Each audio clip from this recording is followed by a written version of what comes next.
Kung mapanood mo tong video na to, pwede ba kita maging supporter kahit wala akong maibibigay sa'yo, kahit naka-injector lang ako at di ako marunong mag-edit.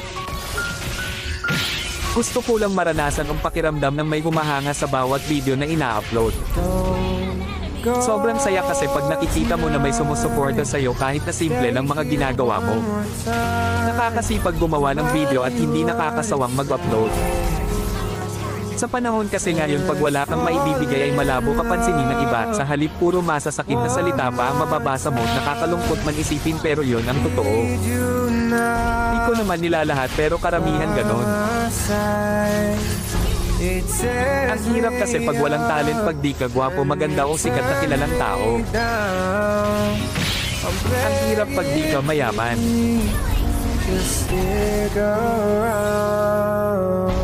Okay lang sa akin basta lagi lang akong gagawa ng video kahit wala pang pumansin. Ang mahalaga lang sa akin ay yung mga alala pagdating ng panahon na mababalikan mo.